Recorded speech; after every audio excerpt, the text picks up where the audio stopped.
Angelique Chengelis joins us. The Detroit Free Press covers Michigan. She's got a busy week ahead of her.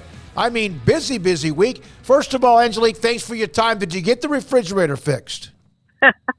I'm still waiting. This has been like a really lengthy process, but yeah, this is way more entertaining than waiting for the repair person to show up. Is it keeping the food cool, or is it like a door that broke? What is it? Well, it stopped working. I turned off the breaker, turned it back on, it started working. Then it started making this awful sound, and it's just a mess. So got a new compressor now. It needs a new fan, and it was better than buying a new one, believe it or not.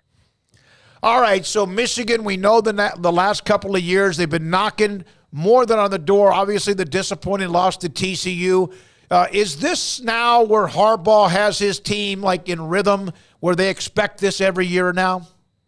Yeah, I mean, I really do think that's exactly what this is. And really, I mean, this is Jim Harbaugh's 9th season, and I really anticipated this happening early on, just based on what he did with the 49ers, what he had done at Stanford. And I think when you look back, and you can play a lot of what ifs, that the 2016 game at Ohio State, if that had swung the other way with the JT was short game, that trouble with the snap game against Michigan State, then I think the narrative might have changed a little earlier. But you're right. These last 2 seasons, winning back-to-back Big Ten championships, winning, twice against Ohio State, last year in Columbus for the first time since 2000, and the momentum is pretty tremendous. And it's not it didn't show so much with the 2023 recruiting class, but the 2024 recruiting class is looking very solid. So I've covered this team for a long time, and it certainly feels a little bit more like a return to those kind of mid-90s,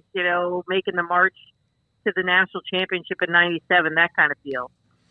Does it feel like they have got Ohio State as close to the ropes as you can get Ohio State right now because of the back-to-back wins? Yeah, I really think that. And, I think that game in Columbus last year was really telling where the series is right now. Winning in Columbus, they have not done that since 2000. That's a long time. Drew Henson was the quarterback here then. And I think that just really, at least for the Michigan program, feels like that swung things in this rivalry. And, they're coming back to Ann Arbor this year. I think then the heat's on Ryan Day, which I never, ever, a few years ago, 2020, if we had this discussion, no way would I've suggested that the seat would be warmer for Ryan Day going into that game. So, I don't know if it's switched completely, but, the series has gone in cycles. I covered the John Cooper era, 2-10-1 against Michigan. Then I saw it obviously flip completely, favoring Ohio State. And I don't know if this is going to be a flip, but it may be more like a 10-year war. I tell you what impressed me the most, and I guess it was Ohio State, correct me if I'm wrong, is that Corum was injured, who was going to be in the Heisman Trophy was in the Heisman Trophy discussion. Mm-hmm. And was it Donovan Edwards who went off in that game that just goes to show the depth they have? Yeah, it was. I think that I got to look at the stats. It was 10 or 11 rushing yards they had in the first half. And Blake Corum tried to go, got in for 2 plays. He just couldn't do it. The knee was bothering him. He obviously had surgery, I think the day before the Big Ten championship game. And then here's Donovan Edwards, who he had his share of injury issues that last season. And he came in and had big games against Ohio State and then against Purdue in the Big Ten title game. So now you've got that depth returning with Corum and Edwards, and you've got a couple other really interesting pieces. Kalel Mullings was a linebacker. They switched him to running back last spring, 2022, and he came in near the end of last season to help fill the void with Blake Corum gone, and they've got a couple young pieces, a couple of running backs that I don't know that they'll get a lot of playing time, but it looks like they've really done a nice job filling in some spaces at running back for the future. Edwards had 216 yards and a couple of touchdowns in the rout of Ohio State. Paul? They're a roster that's built on the fronts, the offensive lines, the defensive lines have been very good. They have really kind of dominated in the transfer portal when it comes, especially the offensive line. What's been the kind of turning point there that has got Jim Harbaugh to that point where he essentially goes in the portal and say, okay, last year they needed a center, they got Olatami, and then this year they need a guard and a tackle, and they got those two guys nearly right away when they needed them as well. Yeah, they've been really, really good in the portal and very selective. And I think Oluwatimi's success last year, I mean, winning the Remington and winning the outlet as well, and being part of this Joe Moore award-winning offensive line, back-to-back winners. And Sharon Moore is now the offensive coordinator, but he still coaches the offensive line, and this will be his third season. And I don't think it's any mistake that once he took over that there was this change. I mean, he was a guy who played offensive line at Oklahoma. He feels the position, he understands it.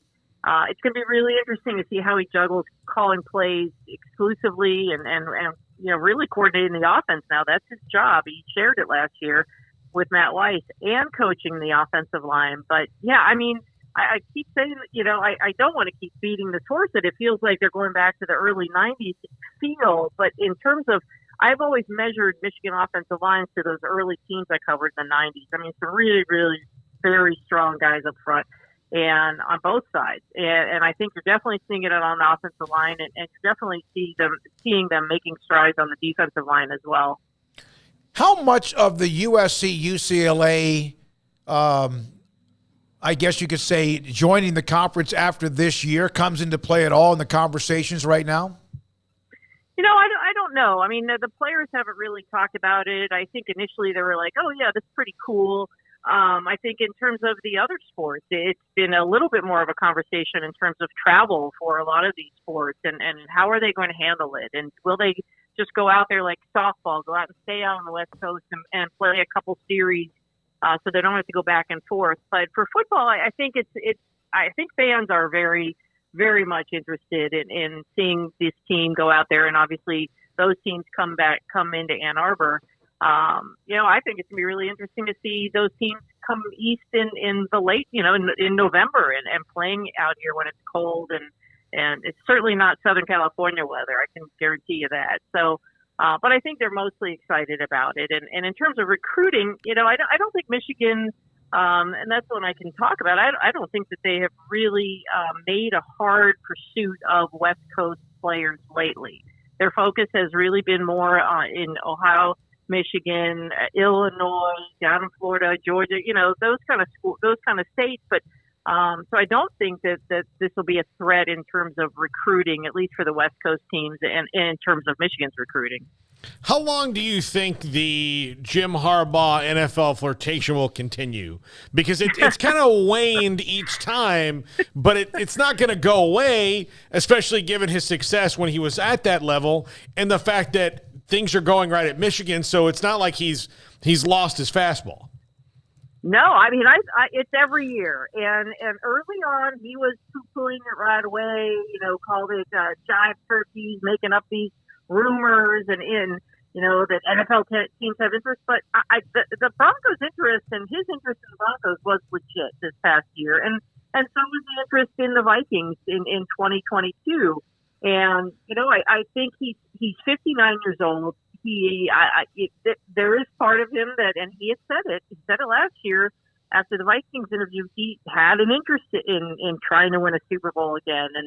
And I really thought after this season, if they could have won a national championship, beaten TCU, gone to the national title game, won that game, I really do think it could have been a little more serious, the conversations with NFL teams. So again, I mean, this is another team that's got national championship caliber talent on it and the schedule that I think will help them get to that point. And I can't imagine. I call it Harbuary every January because I feel like that's all I'm following is the Jim Harbaugh, the NFL talk. And, it's never over until it's over, and he has never completely closed the door. So, and I don't think the NFL has completely shut the door on him, but you do look at the NFL coaching, and it's getting younger and younger. So I think the window is closing a little bit, but not completely.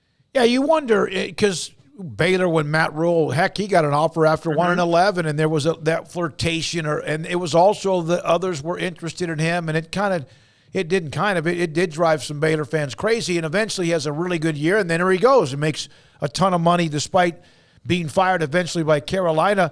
But you wonder about that lure of the NFL, which is always out there, that big diamond. But with NIL and the transfer portal, is it more difficult to be a college coach than it used to be the grind of an NFL coach?